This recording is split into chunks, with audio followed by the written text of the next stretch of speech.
वर्तमान की परिस्थितियों में जो उपमाएं हमारे मनीषी देते रहे, उससे शुरू करना चाहता हूं।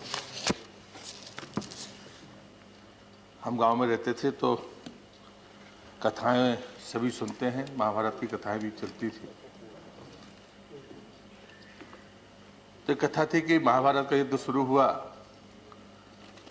तो बामुश्किल अर्जुन तैयार हुए और बाद में जब युद्ध की सेनाएं आमने सामने खड़ी हो गई तो उन्हें रोका और अर्जुन से कहा कि एक वृक्ष है,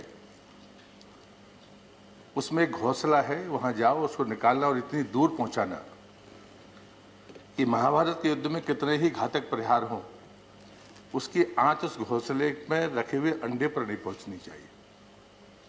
सब आश्चर्यचकित थे कि युद्ध के समय अचानक इतनी छोटी बात की जा रही है, क्योंकि लाखों लोग मरेंगे, विधवाएं होंगी, बच्चे यतीम होंगे, अंडों की चिंता क्यों की गई? कृष्ण से पूछा गया, वो उस नायक की तरह थे जो ज्ञान दे रहे थे। उन्होंने सिर्फ एक ही बात कही कि हिंसा और अहिंसा के बीच में एक बहुत बारीक रेखा होती है। जो लोग युद्ध के लिए जिम्मेदार हैं और युद्ध में खड़े हैं, उनका मरना तय है, लेकिन जिनका युद्ध से वास्ता नहीं है, उनका नुकसान नहीं होना चाहिए।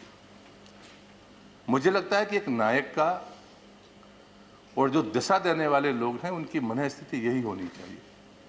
जैसा हिंसा और अहिंसा के बीच एक मामूली फर्क है, ऐसा ही आलोचना और सलाह के बीच भी एक मामूली फर्क है। परिस्थितियां सबको पता है, लेकिन जब हमारे मन में, हमारी नीयत में रहता है कि हमें किसी को नीचा और दिखाना है, विफल दिखाना है, तो वो आलोचना हो जाती है। बात वही होती है, कंटेंट वही होते हैं, आंकड़े वही होते हैं।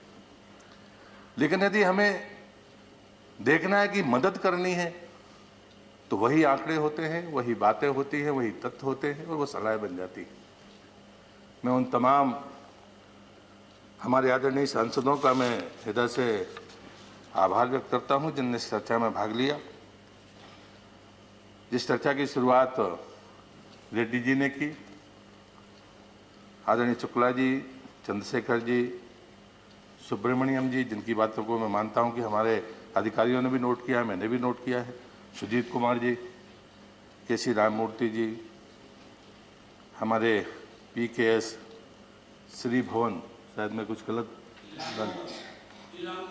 हाँ जी, श्री M राधा रेड्डी जी, श्रीमती जया बच्चन जी, आदरणीय श्री रामचंद्र सिंह जी, झरनादास जी मैत्तई, श्री AD सिंह जी, नारायण दास गुप्ता जी, श्रीमती छाया वर्मा जी, रजलाल जी, वंदना चौहान जी और अंत में श्रीमती प्रियंका चतुर्वेदी जी।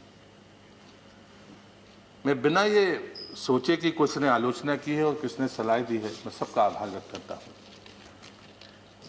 मैं अपने आध्यात्मिक गुरु जब इस दुनिया में नहीं है, उनके एक उदाहरण से इस चर्चा की शुरुआत करना चाहता हूं।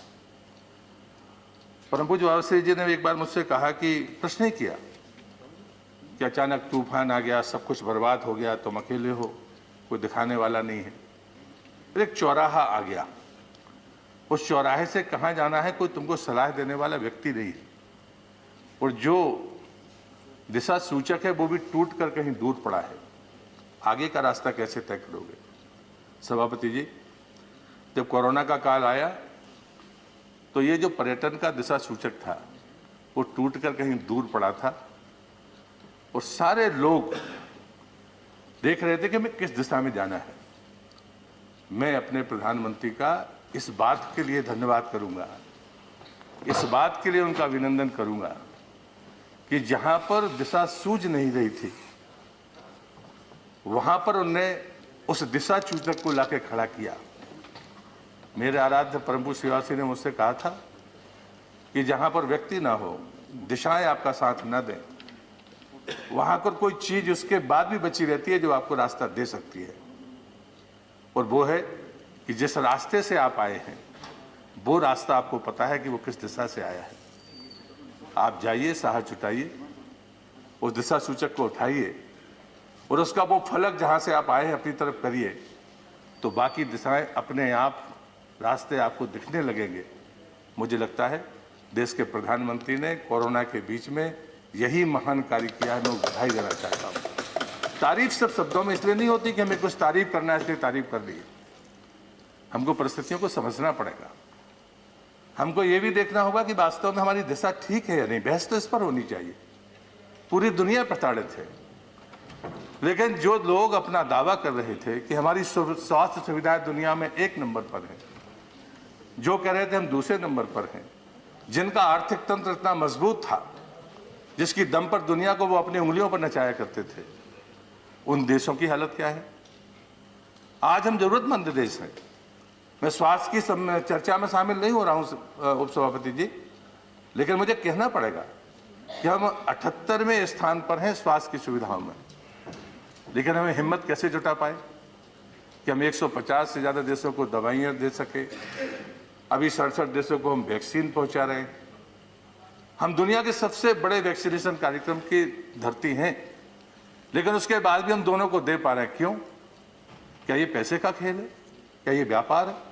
अगर मुझे गर्व है अपने प्रधानमंत्री पर, अपनी सरकार पर, और पर्यटन के इस विषम परिस्थितियों में उनको सैल्यूट करना चाहता हूं, जो मेरे स्टेक होल्डर से, होटल वाले, टूर एंड ट्रेवलर्स, गाइड्स, उससे जुड़े हुए लोग, उनको मैं सैल्यूट करता हूं। इतने बड़े आर्थिक नुकसान के बाद भी वो देश के साथ खड़े हैं, सरकार के साथ खड़े हैं। उनके मन से आलोचना का स्वर नहीं आया। मैं लगातार वर्ष भर में लगातार उनसे बात करता रहा हूं, लेकिन हमको ये तय करना पड़ेगा कि ताकत हमारे पास कहां से आई। भारतीय पर्यटन चाहे देश के बाहर जाए, चाहे देश से बाहर भीतर आए, वो ज्ञान के लिए जाता था, ज्ञान के लिए आता था। ठीक है, परिस्थितियां बदली हैं, बहुत सारे बदलाव हम भी देख रहे हैं। उन बदलावों के साथ हमको चलना होगा, इस बात को मैं स्वीकार करता हूं। लेकिन ये ताकत कहां से आई है? दुनिया क्या देखना चाहती है? पर्यटन परसेप्शन पर चलता है उपसभापति जी। मैं अलग से, मेरे बजट पर चर्चा हुई है। पर्यटन ऐसा मंत्रालय नहीं है, हम स्टेक होल्डर्स के लोग हैं। पर्यटन भारत सरकार का अलग है, राज्य सरकार का अलग है, होटल का अलग होगा, ऐसा नहीं है। मैं भी एक स्टेक होल्डर हूं। भारत सरकार का पर्यटन मंत्रालय एक स्टेक होल्डर है, वो बॉस नहीं है, वो अगुआ नहीं है कि वो जो चाहे वो अपना फरमान जारी कर दे, ऐसा नहीं है। अगर जैसे हमारी बहन ने आखिरी में कहा, क्षमा चाहूँ